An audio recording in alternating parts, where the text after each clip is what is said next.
ভোক্তাধিকার সংরক্ষণ আইন অনুযায়ী ৫,০০০ টাকা আর্থিক জরিমানা করা হলো। ৫০ টাকা বিক্রি করতে পারেন, ৫২ করতে পারেন, আপনি ৮৬০ টাকা কেন নিলেন? বেশি মূল্য নেওয়ার কারণ কি? দ্রব্যমূল্য নিয়ে যে একটা সিন্ডিকেট তৈরি করে, রোজার মাস আসতেছে, দেখবেন যে সব জায়গায় সবকিছু উধাও হয়ে যায়, দামটা বেড়ে যায়। মূল্য তালিকা কোথায় আপনার দোকানের? মূল্য তালিকা ভিতর থেকে আনা লাগতেছে? বাম পাশে না ডান পাশে? ডান পাশে। বড় মুদি দোকান? হ্যাঁ, বড় বলতে একসাথে অনেকগুলো দোকান, তার সাথে আর কি। আসসালামু আলাইকুম, ভালো আছেন? জাতীয় ভোক্তা অধিকার সংরক্ষণ দপ্তর। সয়াবিন তেল কত করে বিক্রয় করছেন? ৮৫০। সত্য? রসিদ দিচ্ছেন কাউকে? আজকে বিক্রি করেছেন? দেখান, ক্যাশ বইটা দেখান। এনার কাছে একটু আগে বিক্রি করেছেন না? কত রেখেছেন? উনি তো ১০ মিনিট আগেই কিনেছে, আপনার কাছ থেকে কিনেছে। কত রেখেছেন?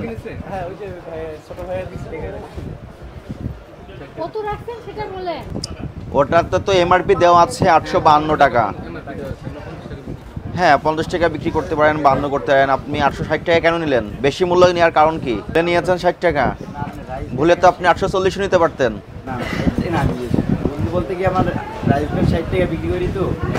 মূল্য তালিকা কোথায় আপনার দোকানের? মূল্য তালিকা ভিতর থেকে আনা লাগতেছে? মূল্য তালিকা কি গোডাউনে রেখে দিয়েছেন?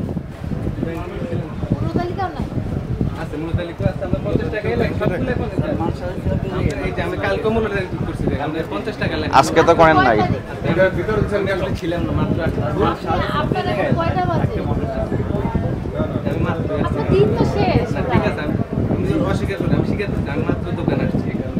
আমি ঠিক করি দোকান কি এখন খুলছে? না, তাহলে ও তো ছিল। হ্যাঁ, ও ছিল, কিন্তু তখন আমি ঠিক করি। এই যে 8 তারিখে দেখেন, আমি কালকেও ঠিক করছি এবং 50 টাকাই লেখা। আমি কালকে বলি 60 টাকা, এই যে আমার স্লিপ আছে, এই যে আমার কাস্টমার খবর ওনারা দেখে আসলে 50 টাকাই বলছি। আমার কাছে তেল আছে, বা আমি কাউকে বলিও না যে আমাদের কাছে তেল নেই। তেল আছে আপনার এখানে? কনজিউমার প্যাক কতগুলো প্যাকেট আছে? বের করে একটু দেখান। আপনি কি কাস্টমারদেরকে বাধ্য করছেন তেলের সঙ্গে অন্য কিছু নেওয়ার জন্য? যা আছে আমি তেল দিচ্ছি, আমি আমার কাস্টমার কাউকে বলি না। দেখি, শুধু কি রূপচাঁদা আছে? হ্যাঁ, রূপচাঁদা আছে, ফ্রেশ আছে। ফ্রেশ আর রূপচাঁদা আছে। সরবরাহ পাচ্ছেন ঠিকঠাক ভাবে? তেল একটু শর্ট দিচ্ছে না কোম্পানি। এটা হচ্ছে ৩ তারিখের তেল, নতুন, একদম নতুন। আজকে ৯ তারিখ। এই যে আমার এই যে আমি স্লিপ করছি, আমার কাস্টমারে যে আছে 852 টাকা বিক্রি করলাম, 860 টাকা। 50 টাকা আমি তো দাম ছিলাম।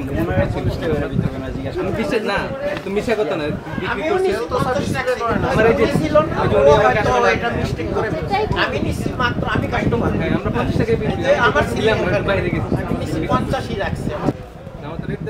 আর মূল্য তালিকা এখনই হালনাগাদ করে ফেলেন। 50 টাকা বিক্রি করলাম, 60 টাকা লাভ। লুজ তেল তো আপনার কাছে, শুধু বোতলজাত তেল কি এখন একটু আসতেছে সরবরাহ?